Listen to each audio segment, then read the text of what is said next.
Most people today never come across a 1973 Pontiac Grand Am anymore.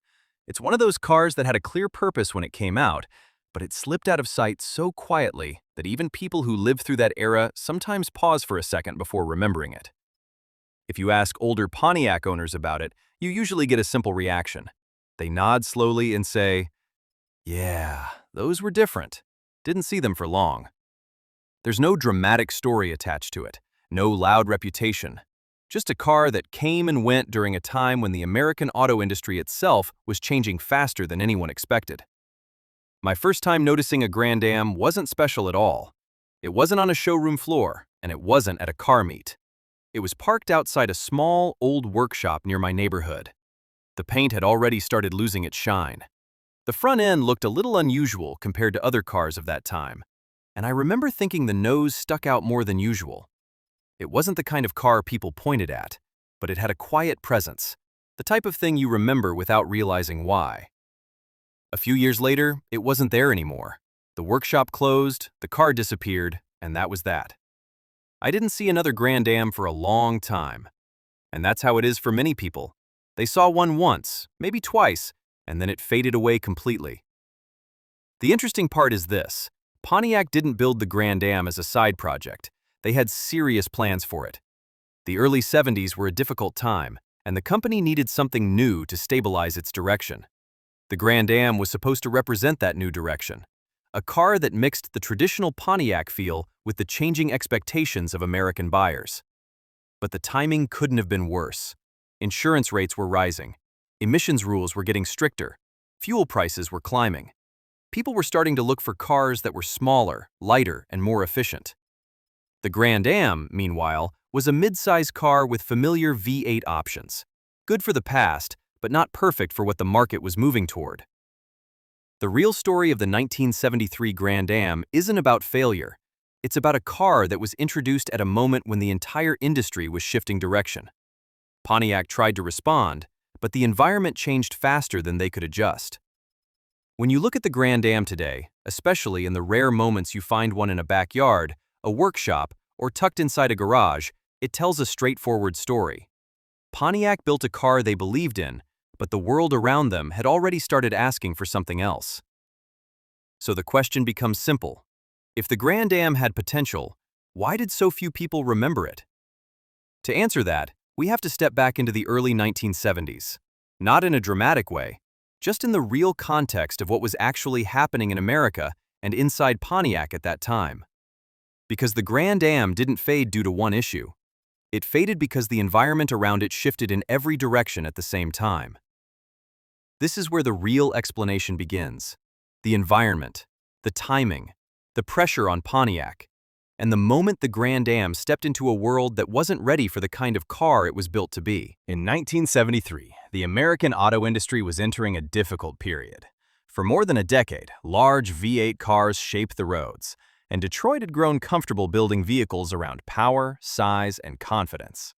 But the early 70s brought a mix of problems that were too large to ignore. Fuel prices were rising, not suddenly, but steadily enough for people to notice. Insurance companies were placing heavy surcharges on high-horsepower cars, which pushed younger buyers away from the models they once loved. At the same time, new emissions laws were forcing manufacturers to reduce compression, adjust tuning, and remove the type of performance numbers people were used to seeing. Older car enthusiasts often describe this period as a turning point. They remember the feeling of the market becoming tighter, and they could see Detroit slowing down as it tried to adapt. What had worked for years was no longer safe to rely on. Pontiac was facing these pressures more directly than most. In the 60s, they had built a powerful reputation with cars like the GTO, the Firebird, and their wide-track models. These weren't just vehicles, they were symbols of American performance culture. But by the early 70s, that same reputation became a challenge. Pontiac couldn't keep building the same formula when the rules were shifting in every direction. People who worked in Pontiac during that era often talked about the uncertainty inside the company. They would mention budget limits from GM headquarters, stricter regulations, and the difficulty of planning the future when the market was changing faster than their development cycles. Despite this, Pontiac still had a clear intention. They wanted to stay relevant. They wanted to show that they understood what the new decade required. They didn't want to abandon performance or the character that defined them, but they needed a new balance, something that felt modern for 1973. This is where the idea of the Grand Am started to take shape. GM wanted a car that didn't fit into just one category. They wanted a model that could offer the comfort and refinement people were starting to see in European cars, but with the size, feel, and torque that American buyers still expected. It didn't have to be the fastest car Pontiac built, it just had to be the right one for the time. The plan was straightforward. Better interior quality than other Pontiac models. Improved suspension tuned for long-distance comfort. A quieter ride that felt closer to imported sedans. Clean but recognizable styling. And familiar Pontiac V8 options for drivers who still valued effortless power. On paper, the Grand Am filled a gap in the lineup. It was meant to sit between the Bonneville and the sporty Firebird, giving Pontiac a car that felt mature without being dull. Magazines from the era show how seriously Pontiac approached the interior. They focused on materials that felt more expensive than what was normally used. They redesigned the dashboard to match higher-end European cars. They added radial tires and suspension tuning designed to smooth out rough American highways. All of this was an attempt to say, Pontiac can build something refined, not just loud or aggressive. But the success of any car depends on timing, and 1973 became one of the most unpredictable years in American automotive history. Fuel shortages hit harder than expected. Lines formed at gas stations in several states. Drivers started thinking differently about the cars they owned.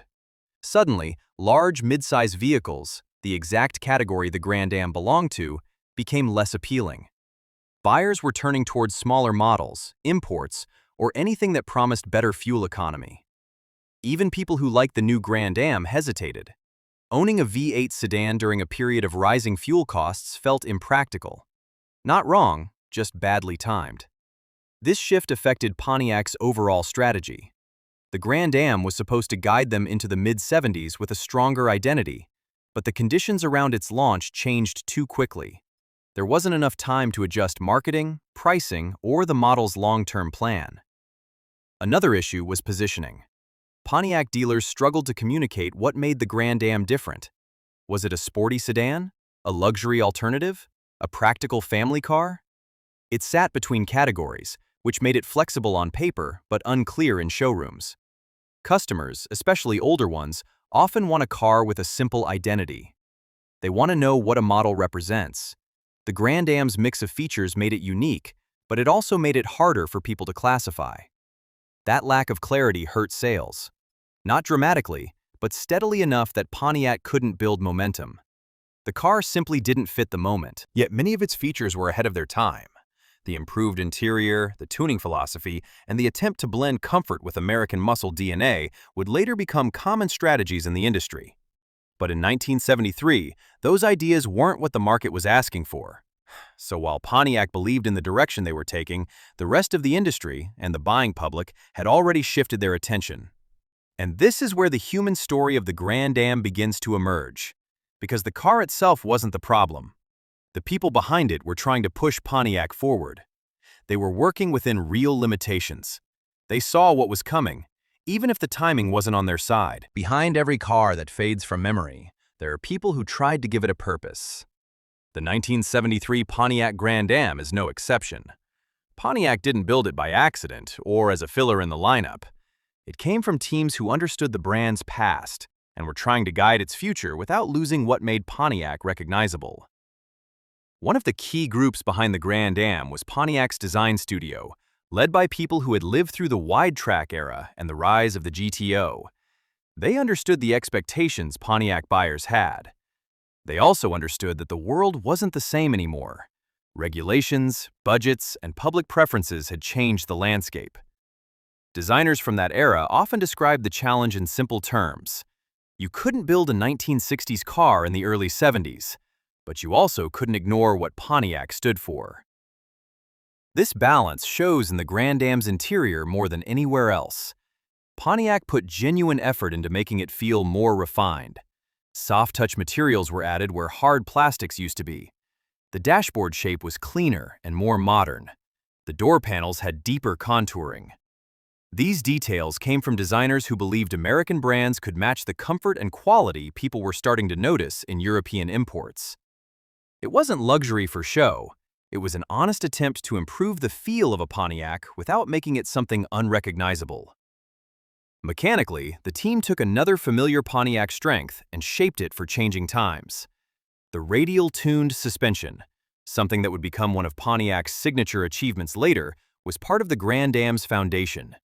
Engineers knew American highways were rough in many regions, and they wanted a car that could handle long-distance driving without the floatiness that had become common in larger sedans. People who worked in Pontiac's engineering division at the time sometimes mentioned how proud they were of that suspension tuning. It wasn't dramatic. It wasn't meant to impress with numbers. It was simply a well-thought-out improvement for real drivers. But to understand the human side of the Grand Am, you also have to look at the people who actually bought it.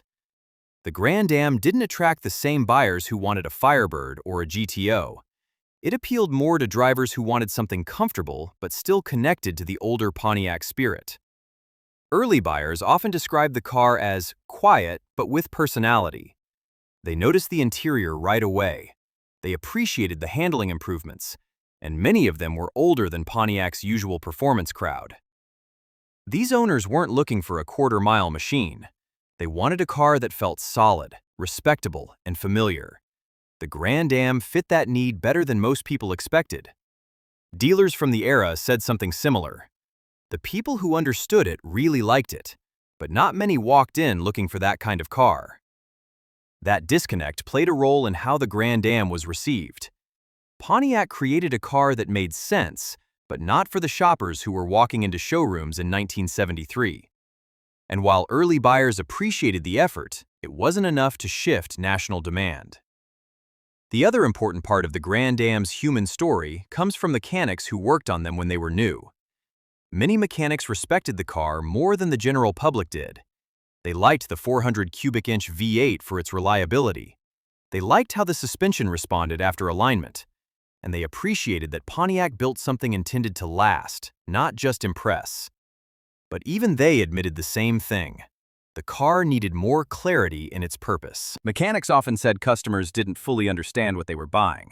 Some thought it was a sporty alternative to the Le Mans. Some thought it was an upgraded family car. Others assumed it was Pontiac's new luxury flagship. All of them were right, and all of them were wrong. Because the Grand Am sat between categories in a way American buyers weren't used to. This confusion wasn't due to poor engineering or weak design. It came from the timing and the pressure on Pontiac to adjust quickly. And within that pressure, there were real people trying their best to make the car work. Designers who stayed late finalizing interior details because they believed Pontiac needed to evolve. Engineers who pushed for better tuning because they wanted the car to feel controlled, not sloppy. Dealers who tried explaining the Grand Am as a new kind of Pontiac, even when customers weren't looking for something new. And then there's the personal side, the quiet, everyday memories the car left behind for people who encountered it. I still remember the small workshop where I saw my first Grand Am. The place always smelled like old oil and metal filings. The mechanic running it was an older man who had been around cars his whole life. When he saw me looking at that Grand Am, he didn't give a sales pitch or make it sound special. He just said, "Good car, wrong time. Happens." That's about as honest as it gets. Sometimes a car's story is shaped less by what it did and more by what the world was doing around it. The Grand Am wasn't unsuccessful because of the people behind it. In many ways, they did their jobs well. It faded because the shift in the industry was bigger than the car itself. Yet the human effort behind it still matters. Because when you look at one today, even a worn-out example sitting behind a shed or tucked into a garage, you can see the decisions, the work, and the intentions that went into it. The Grand Am wasn't an accident. It wasn't careless. It wasn't rushed or poorly planned. It was a sincere attempt to create a new direction for Pontiac, built by people who understood the brand deeply. And that brings us to the turning point, the moment when everything around the Grand Am changed too quickly, leaving the car at the center of one of the toughest years in Detroit history. By the time the 1973 Pontiac Grand Am reached showrooms, The auto industry was already feeling pressure. But midway through the year, that pressure turned into a full-scale shift that no manufacturer, including Pontiac, was prepared for. The oil situation in the United States became unstable. Fuel supplies tightened, and long lines began forming at gas stations in several regions. People who had never thought twice about fuel economy were now paying attention to every gallon. Buyers who once wanted big engines suddenly started asking about mileage instead of horsepower. For a mid-size V8 car like the Grand Am, this was a difficult moment. Not because it was inefficient by early 70s standards, most cars in its class used similar engines, but because it represented the kind of vehicle people were being warned to avoid. The timing could not have been worse. If the Grand Am had arrived 2 or 3 years earlier, it might have fit the market better. If it had arrived later in the decade, Pontiac might have had a clearer direction for its engine and emissions strategy. But in 1973, everything changed at once. The new emissions rules dropped compression and forced companies to adjust carburation and tuning. This meant the same engines people trusted for years suddenly produced less power. To buyers who didn't understand the regulations, it looked like the car was weaker. In reality, the law had changed the numbers, not the engineers. Insurance companies were still adding extra charges for anything with even moderate power, which made mid-size V8s more expensive to own. Younger buyers, once Pontiac's strength, found themselves priced out. Then came the internal issues at General Motors. Pontiac, historically a proud division with its own personality, was under tighter control from GM's central office during this period. Chevrolet was the primary volume brand. Buick handled comfort. Oldsmobile handled near luxury. Pontiac was expected to sit somewhere between sporty and practical. This made it harder for Pontiac to push strong ideas without corporate approval. The Grand Am needed a higher output engine option to stand out. Engineers knew it. Dealers knew it. Even car magazines commented on it. But GM didn't allow it, not because the engine wasn't possible, but because the company was already cutting performance across multiple divisions. Every brand had to follow the same rules. Design decisions were affected too. Safety regulations added weight, which slowed acceleration. Bumper laws changed the look of cars overnight. Interior flammability rules required material adjustments. Nothing was stable enough to plan around. So, when buyers finally saw the Grand Am, it didn't feel like a bold new direction. It felt like a car stuck between what Pontiac wanted to build and what the new regulations forced them to deliver. The styling was another factor. The Grand Am's front end was unique, a long, pointed nose with a rubber surround that looked different from other GM models. It was functional and distinctive, but it surprised a lot of consumers who were used to more traditional designs. Some people liked it. Others weren't sure what to make of it. This uncertainty mattered. When a new model enters a market during a stable year, unusual styling can work in its favor. But when the market is unsteady, buyers often avoid anything unfamiliar. They want safe choices, predictable shapes, and clear identities. The Grand Am didn't get that opportunity. Customers didn't know if it was a luxury car, a sporty car, or a family sedan with nicer materials. Pontiac wanted it to be all three, but that wasn't how Americans shopped for cars in the early 70s. Dealers reported seeing people walk in, look at the Grand Am, compliment the interior, ask about engine options, and then decide to wait until things settle down. The problem was that things didn't settle down. Sales numbers weren't terrible, but they weren't strong enough to secure long-term confidence. Pontiac expected the Grand Am to grow year after year. Instead, the market kept shifting away from mid-size cars entirely. Smaller vehicles were gaining attention. Some buyers moved toward four-cylinder imports. Others bought compact American cars. Families were rethinking their priorities. The Grand Am ended up in a position where nothing was wrong with the car itself. It simply wasn't the shape the market wanted anymore. Inside Pontiac, frustration built quietly. Engineers and designers later admitted that the Grand Am had real potential. The handling improvements were ahead of their time.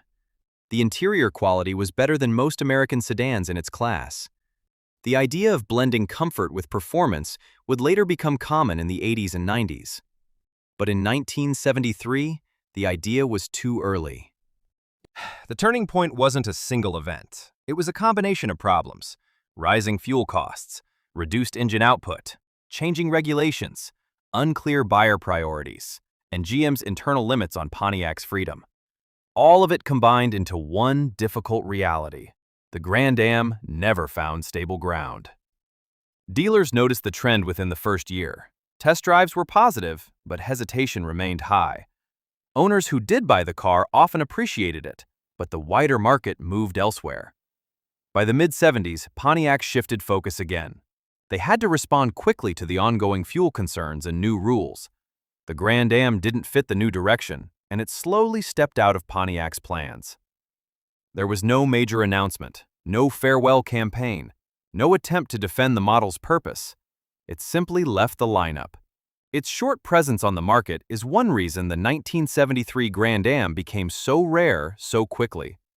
Many people never saw one new. And because the car didn't stay long enough to build a lasting reputation, it faded without resistance. What remains today is a simple truth: the Grand Am wasn't forgotten because it failed. It was forgotten because the moment it needed didn't exist anymore. And now, when you see one, whether in a backyard, a barn, or at a small local show, you're looking at a car that represents the exact moment Detroit realized the world was changing and there was no way to slow it down. This leads naturally into the reflection: what the Grand Am meant, what it symbolized, and why its quiet legacy still matters to the people who understand what Pontiac was trying to protect. When you look at the 1973 Pontiac Grand Am today, it's easy to think of it as just another car from the past. It doesn't show up in auctions often, it rarely appears at big national shows, and most younger enthusiasts only know the later front-wheel drive versions that came decades after. But the first-generation Grand Am represents something larger than its production numbers. It reflects a moment when Pontiac tried to hold on to its identity while the entire industry was moving away from the foundations that made the brand strong. The early 70s weren't a gentle adjustment for American automakers. They were a complete shift in how cars had to be designed, built, and sold. Regulations changed yearly. Fuel costs moved unpredictably. Buyers were paying closer attention to operating expenses. The culture that once celebrated big V8s was starting to step back. For Pontiac, this meant choosing between repeating their past or accepting the future. The Grand Am was their attempt to stand in both places at once. Not aggressively, not dramatically, but honestly. They wanted to offer comfort that could stand next to European sedans while keeping the familiar torque and feel that made Pontiac loyalists stay with the brand. It didn't fully work in the market, but that doesn't make the effort insignificant. When owners today talk about their early Grand Ams, they usually point to small things: the way the interior felt better than most cars of its price, the steadiness of the radial-tuned suspension on long drives, the smoothness of the V8, even if the numbers weren't impressive anymore. These aren't the comments of people who bought a car for show. They're the observations of people who drove it, lived with it, and understood what Pontiac was trying to achieve. Collectors today have started noticing the model again, not because of high performance, but because of what it represents. It's rare, it's unusual, and it captures a very precise moment in American automotive history. A moment when companies were experimenting quietly, trying to find new ways to stay relevant without losing their personality. There's a practical reason the Grand Am is uncommon now. Many were used as regular daily cars and simply aged out. Mid-size cars from that era didn't get stored or pampered the way high-performance models did. They were driven, repaired, and eventually replaced. By the time people realized how few were left, most had already disappeared. But rarity alone doesn't explain its importance. The early Grand Am symbolizes the end of one era and the beginning of another. It marks the period when American manufacturers had to let go of the confidence of the 60s and accept a more controlled, regulated world. It also shows the first signs of a philosophy that would become much more common later: the blending of comfort with capability, instead of relying purely on power. When older enthusiasts talk about the 70s, they often do so with mixed feelings. They remember the tough years, the restrictions, the frustrations. But they also remember the sense of change, the challenge, and the attempt to adapt. The Grand Am fits directly into that memory. It's not a loud icon, but a quiet marker in time. And maybe that's why it still connects with the people who understand it. It doesn't pretend to be something bigger than it was. It was simply a well-intended car released at a moment that didn't support it. Those kinds of cars tend to carry a different kind of nostalgia. Not admiration for dominance, but respect for effort. Today, when someone comes across a 1973 Grand Am, the reaction is usually calm curiosity. People look at the nose design. They check the trim. They ask how many were built. Then they ask the same simple question. Why don't we see these anymore? The answer isn't dramatic. The world just moved in another direction. But the car remains a reminder of how quickly an entire industry can change, and how even good ideas can lose their place when the timing shifts.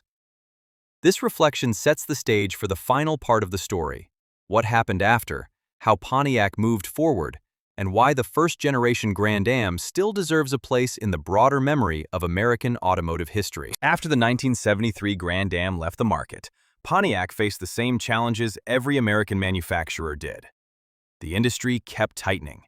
Fuel concerns continued, regulations increased, and companies shifted their strategies to survive the rest of the decade.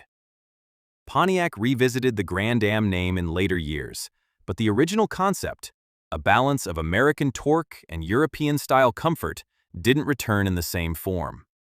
Later versions focused more on compact and mid-size practicality because that's what the market demanded. The first-generation idea, the one built on the 1973 platform, remained unique.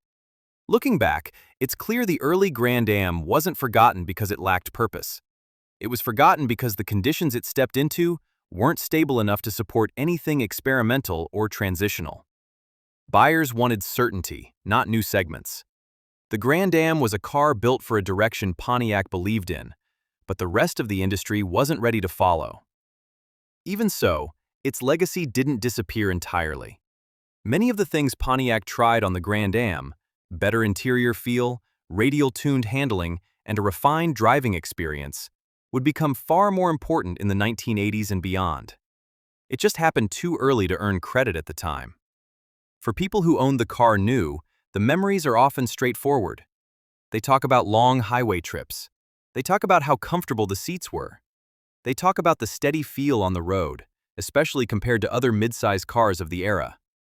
And even if the horsepower numbers weren't high anymore, the car still had that smooth, familiar V8 sound that Pontiac built its reputation on. These aren't the stories of a failed model. They're the stories of a car that quietly did its job. The lack of attention also kept many Grand Ams out of preservation circles. Cars that become collectible early are usually those attached to strong identities, high performance, low production numbers, or major cultural influence. The Grand Am didn't fit those categories. It fit real life. It was used, driven, repaired, and eventually parked when it became old. That's why the survivors today feel surprisingly rare. But this rarity gives the car a different appeal now. When one appears at a local show, people walk over not out of excitement, but out of curiosity.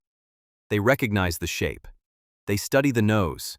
They compare it to other cars of the time. And they often say something like, "I haven't seen one of these in years." It's a simple reaction, but a meaningful one. The Grand Am carries the last traces of Pontiac before the brand moved into a new era.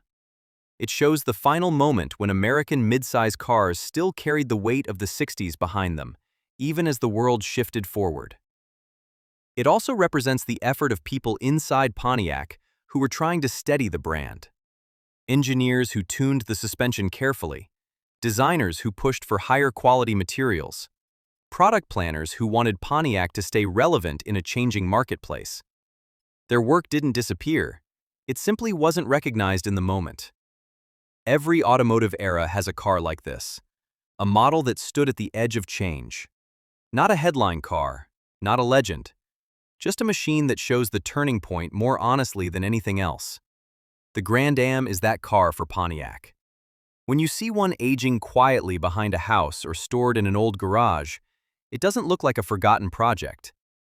It looks like a small reminder of how quickly the industry had to shift, and how even well-intended designs can be overtaken by events. Pontiac itself would face more shifts in the years that followed. Some models succeeded, some didn't, and the brand continued its long journey toward the 2000s. But the 1973 Grand Am marks the point where Pontiac tried to evolve without losing its roots. A moment that's easy to overlook unless you study the era closely. In simple terms, the Grand Am didn't save Pontiac. It wasn't strong enough to pull the brand through a changing decade.